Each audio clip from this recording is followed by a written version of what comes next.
Hello friends, आपका स्वागत है आपके अपने YouTube channel BEd point to point education में। फ्रेंड्स, आज हम लोग एक बहुत ही इम्पोर्टेंट थ्योरी के बारे में देखेंगे। पीछे हमने कई सारे थ्योरीज को देखा है, उनमें एक सबसे महत्वपूर्ण थ्योरी है एरिक एरिक्सन का मनोसामाजिक सिद्धांत, जो कि बच्चों के सामाजिक विकास के संदर्भ में दिया गया है। इसका एक क्वेश्चन कई बार पूछा भी जाता है हमारे बीएड एग्ज़ाम में कि बच्चों के सामाजिक विकास के संदर्भ में एरिक एरिक्सन के सिद्धांत की व्याख्या कीजिए, या फिर सीधे बोलेगा कि एरिक एरिक्सन के सिद्धांत की व्याख्या कीजिए। किसी भी तरह करके ये क्वेश्चन पूछा जाता है।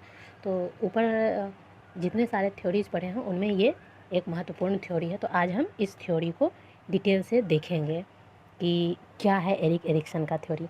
देखिए कैसा क्वेश्चन आपको पूछेगा, वो क्वेश्चन भी यहाँ पे मेंशन किया हुआ है कि बच्चों के सामाजिक विकास के संदर्भ में एरिक्सन के सिद्धांत की व्याख्या करें, या फिर सीधे एरिक्सन का थ्योरी भी पूछेगा।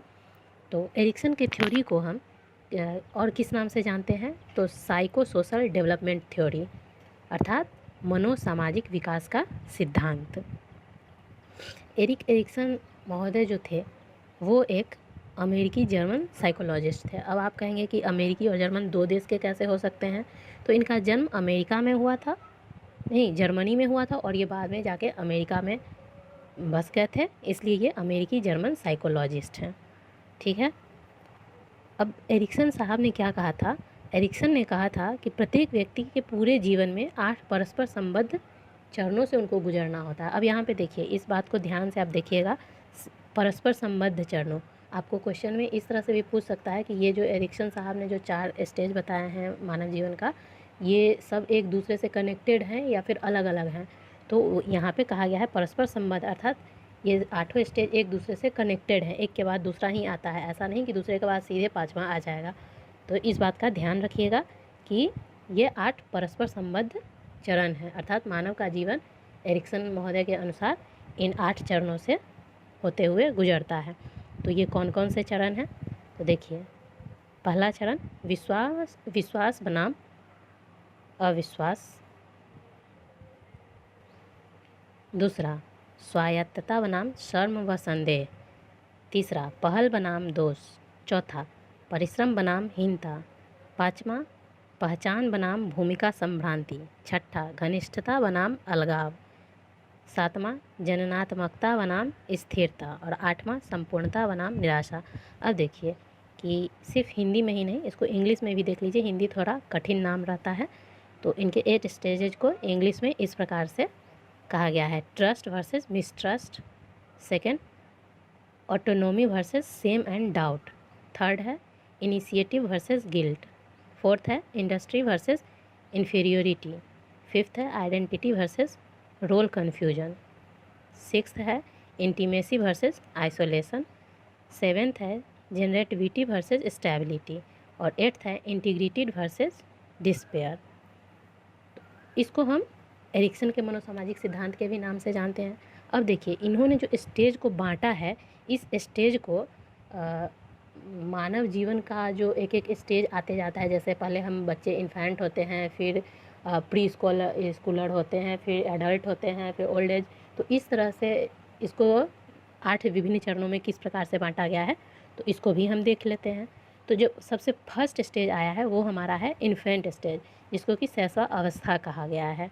इन्फेंट स्टेज को ही basic trust and basic mistrust के कैटेगरी में रखा गया है। देख लीजिए यहाँ इन्फेंट, शैशवावस्था, बेसिक, और इसका लाइफ टाइम क्या है, 0 से लेके 1.5 साल, अर्थात 0 से लेके 18 महीने तक का समय जो है ये हमारा इन्फेंट स्टेज कहलाता है, शैशवावस्था कहलाता है। दूसरा है टोडलर स्टेज, जो कि ऑटोनोमी सेम डाउट, ये वाला है, ये सेकंड वाला, और इसका लाइफ टाइम कितना है, 1.5 साल से 3 साल तक। प्री स्कूलर, अर्थात इनिशिएटिव वर्सेस गिल्ट, ये वाला जो स्टेज है हमारा वो 3 से लेके 6 साल तक का है। चौथा है मेरा स्कूलर एज, इस एज में हम स्कूल जाना आरंभ कर देते हैं। देखिए यहाँ इसका टाइम कितना है, 6 से 12 वर्ष। तो 6 वर्ष में पढ़ाई स्टार्ट आरंभ हो जाता है बच्चों का, तो इसलिए इसको स्कूलर एज नाम दिया गया है। इसको इंडस्ट्री वर्सेस इन्फीरियोरिटी वाला जो स्टेज है वो यही स्कूलर एज में आ जाता है मेरा, जो कि 6 से 12 वर्ष तक का है। अब जो 5वां स्टेज है मेरा वो कौन सा है, तो उसे एडोलेसेंट कहते हैं, जो कि मेरा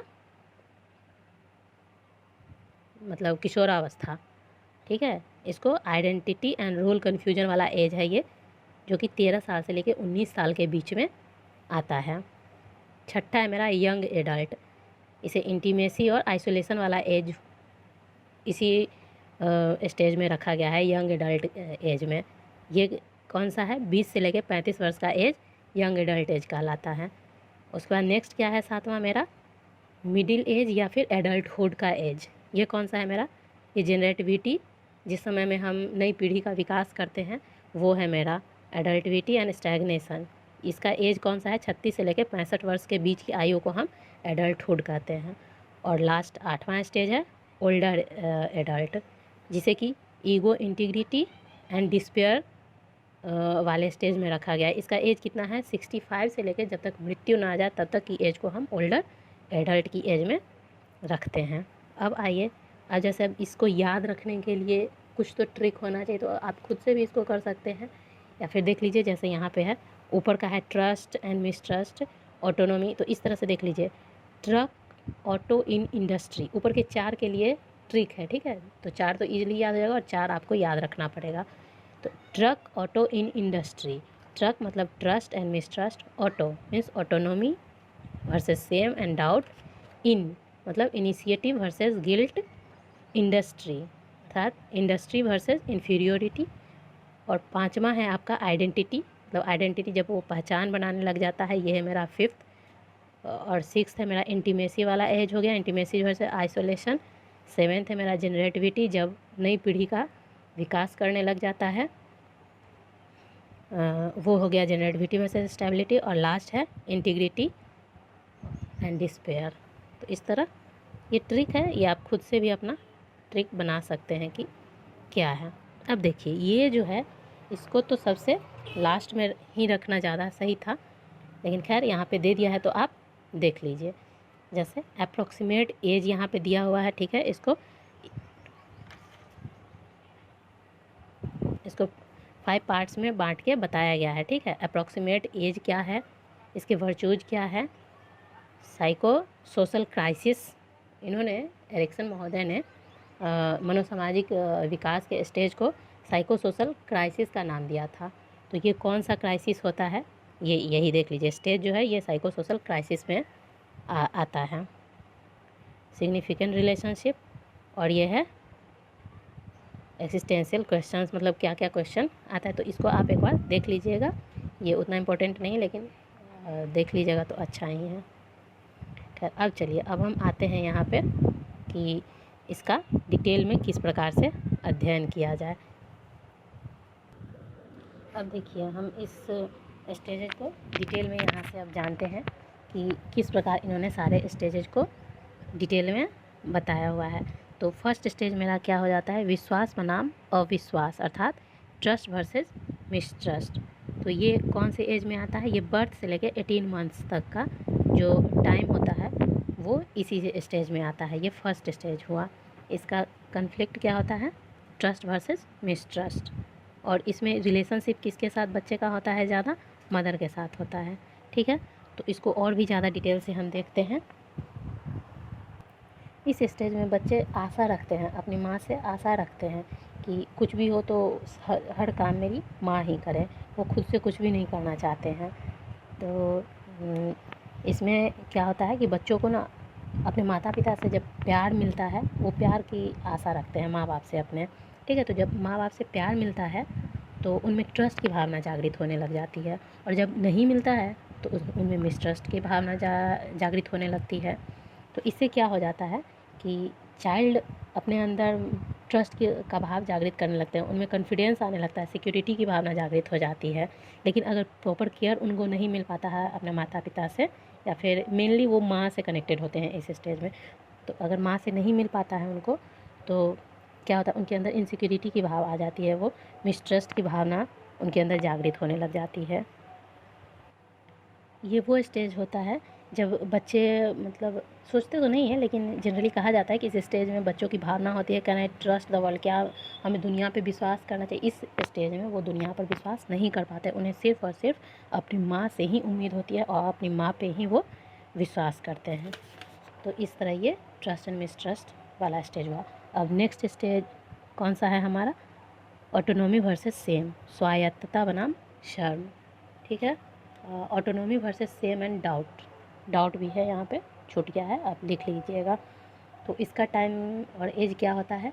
18 मंथ्स से लेके 3 साल तक, अर्थात 1.5 साल से लेके 3 साल तक का जो एज होता है वो इसी स्टेज में आता है, स्वायत्तता बनाम शर्म के स्टेज में आता है।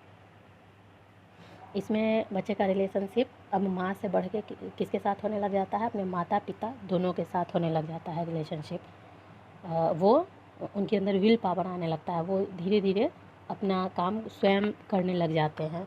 जैसे कि बचपन में उनका हर काम उनकी माँ करती है, टॉयलेट वगैरह हर चीज़। अब जब 1.5 से 3 साल के बीच का एज होता है उसमें बच्चे खुद से करें। इस एज को टॉयलेट टॉयलेट ट्रेनिंग एज भी कहा जाता है। इस बात को ध्यान रखिएगा आप लोग। यही वो स्टेज है जिसमें बच्चे को टॉयलेट ट्रेनिंग दिया जाना चाहिए इसी स्टेज में, तो इसलिए इसको टॉयलेट ट्रेनिंग एज भी कहा जाता है। अब क्या कहता है हमारा, हम आते हैं इस स्टेज में बच्चा आविष्कार करने लग जाता है कि उसका व्यवहार उसका स्वयं का है, वह स्वतंत्र है, वह स्वायत्त है। जैसे इसके पहले वाले स्टेज में बच्चा टोटली अपनी माँ पे डिपेंड होता है, लेकिन इस स्टेज में आकर धीरे धीरे उसे ट्रेनिंग दिया जाने लगता है और वो सेल्फ डिपेंड होने लग जाता है। तो यही इसका स्वायत्तता का विकास होने लग जाता है उसमें। इसी स्टेज में बच्चे में सेल्फ एस्टीम की भावना जागृत हो जाती है, या फिर सेम, या तो सेल्फ एस्टीम डेवलप होगा या फिर सेम शर्म की भावना उनमें डेवलप होने लग जाएगी। इस स्टेज में जो है बच्चा नई नई चीज़ें सीखता है और जानता है कि क्या सही है और क्या गलत है। अगर बच्चा कोई गलती करता है और उसे सज़ा दिया जाए या फिर उस पर रोक लगा दिया जाए, पाबंदी लगाई जाने लगे, तो बच्चे में संदेह और सेम की भावना जागृत होने लग जाती है। इसके अपोजिट अगर बच्चे को अपॉर्चुनिटी दिया जाए, उसे प्रेज किया जाए, उसकी तारीफ़ की जाए, तो उसके अंदर सेल्फ एस्टीम की भावना डेवलप होने लग जाती है। वो स्वतंत्र बनने लग जाता है कि हाँ, ये मेरा काम सही है। तो इस तरह ये autonomy versus shame and doubt वाला स्टेज कंप्लीट हुआ। अब नेक्स्ट थर्ड स्टेज क्या है मेरा? पहल बनाम अपराध बोध, अर्थात इनिशिएटिव वर्सेस गिल्ट। तो इसका टाइम पीरियड क्या होता है मेरा? तो इसका टाइम पीरियड आपको यहाँ पे दिया हुआ है 3 से 6 साल। ये प्री स्कूलिंग एज हो जाता है बच्चे का। इसमें क्या होता है कि बच्चे का रिलेशन अब पहले माता से होता है, फिर पेरेंट्स से होता है, और अब उसका रिलेशन फैमिली के साथ बनने लग जाता है। तो इसमें रिलेशन फैमिली होगा और इसका स्ट्रेंथ जो है सो वो पर्पस का रूप लेने लग जाता है। वो कुछ पहल करता है जो कि उसका उद्देश्य बन जाता है कि हाँ, अब यही हमको करना है। इस स्टेज में क्या क्वेश्चनिंग वो खुद से करता है कि is it okay for me to do move and act. ठीक है, तो अब इस स्टेज में क्या हो जाता है बच्चे का? तो इस स्टेज में बच्चे की जिज्ञासा बढ़ने लगती है, उनकी क्यूरियोसिटी इंक्रीज करने लग जाती है। वो अपने से बड़ों की कॉपी भी करने लग जाते हैं। जैसे कि आप जैसे बड़े कोई काम कर रहे हो तो छोटे बच्चे भी उनकी नकल करने लग जाते हैं। जैसे जैसे वो करते हैं वैसे वैसे ही करके वो उनकी कॉपी करने लग जाते हैं, ये उनकी आदत बन जाती है। तो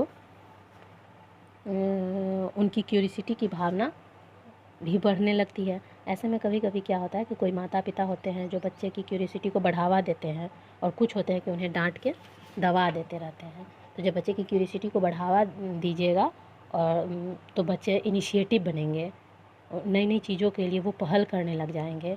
और वही जब बच्चे को डांट के चुप करा दिया जाए तो उनकी क्यूरियोसिटी को, और जब उनकी क्यूरियोसिटी को दबा दिया जाए तो बच्चे अपराध बोध से ग्रसित हो जाते हैं। तो ये मेरा तीसरा स्टेज था। ठीक है, अब फोर्थ क्या है? परिश्रम बनाम हीनता, अर्थात इंडस्ट्री वर्सेस इन्फीरियोरिटी। इसमें क्या होता है? तो इसमें बच्चे जब काम करते हैं तो उससे उनकी योग्यता बढ़ती है, उनसे क्षमता बढ़ती है और वो आगे बढ़ने लग जाते हैं। इसका एज क्या होता है? 6 से लेके 12 वर्ष। देख लीजिए यहाँ पे लिखा हुआ है 6 से लेकर 12 वर्ष इसका टाइम होता है।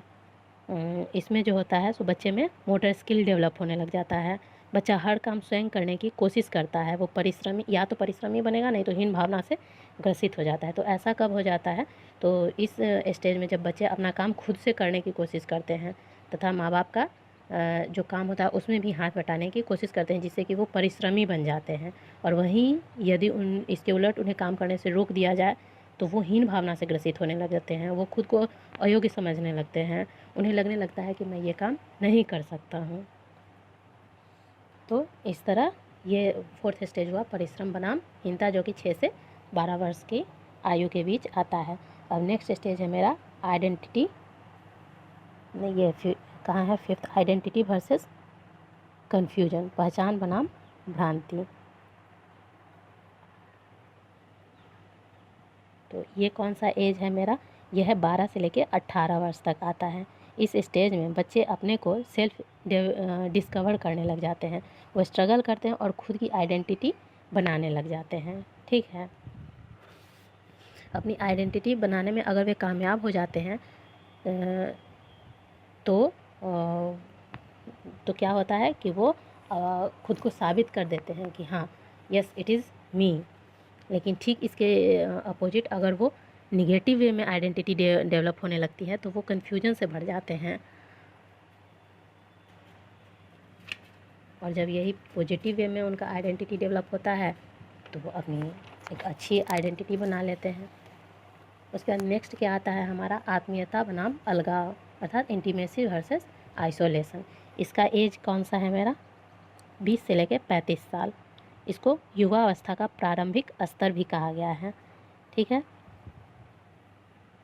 इसमें देख लीजिए कि क्या होता है कि अगर बच्चे हैं वो ये युवा अवस्था का ये वही अवस्था है जिसमें कि हम शादी करते हैं और हमें प्यार होता है, एक दूसरे से समाज में रिलेशन बनता है हमारा समाज से। इस एज का बेस ही होता है लव।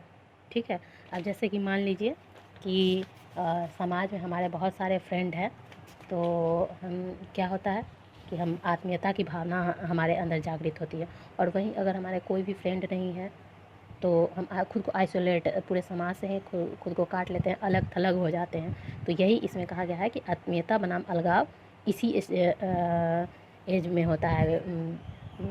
कौन सा एज है? 20 से लेकर 35 वर्ष की आयु के बीच में। इसी में हमें प्यार भी होता है। इसी में या तो हम लोगों से जुड़ते हैं या फिर एकदम से समाज से कट जाते हैं। उसके बाद नेक्स्ट क्या आता है हमारा? जन्मात्मकता बनाम स्थिरता, अर्थात जनरेटिविटी वर्सेज स्टैग्नेशन। ये एज हमारा कौन सा होता है? नेक्स्ट ये रहा जनरेटिविटी वर्सेज स्टैग्नेशन, अर्थात जन्मात्मकता बनाम स्थिरता। ये कौन सा टाइम है? तो ये एज है हमारा 36 ईयर से लेकर 65 ईयर तक का जो टाइम होता है ये हमारा हो जाता है जनरेटिविटी वर्सेज स्टैग्नेशन। इस स्टेज का मुख्य उद्देश्य क्या होता है? नई पीढ़ी के विकास में सहायता करना। यही वह एज होता है जिसमें कि हम शादी करते हैं या फिर बच्चे को जन्म देने का भी एज यही कहलाता है, या फिर केयर करने का, marriage, giving birth to care. इसका क्वेश्चनिंग क्या होता है इस एज का? I am what I can produce, कि जो मैं हूँ क्या वही मैं प्रोड्यूस कर सकता हूँ।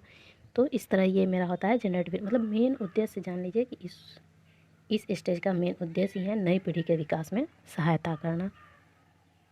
ठीक, अब हमारा आता है next and last stage, integrity versus despair.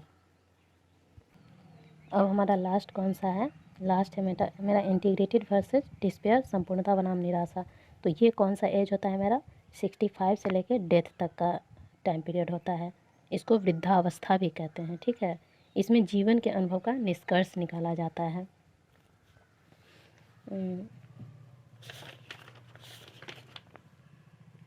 इस अवस्था में व्यक्ति अपने संपूर्ण जीवन के बारे में सोचता है और जीवन के अनुभवों को तथा जीवन में घटित घटनाओं का निष्कर्ष निकालना शुरू करता है। और जब वह इन निष्कर्षों से संतुष्ट होता है तो वह संपूर्णता को प्राप्त कर लेता है। उन्हें लगता है कि उन्होंने अपने जीवन के लक्ष्य को प्राप्त कर लिया है। लेकिन यदि वे खुद से असंतुष्ट होते हैं तो उन्हें निराशा मिलती है और वे डिस्पेयर की स्टेज में आ जाते हैं। तो इस तरह एरिक्सन साहब का ये 8वां स्टेज कंप्लीट होता है। इसको आप लोग ध्यान से पढ़ लीजिएगा। ये बहुत ही इम्पोर्टेंट थ्योरी है बीएड का।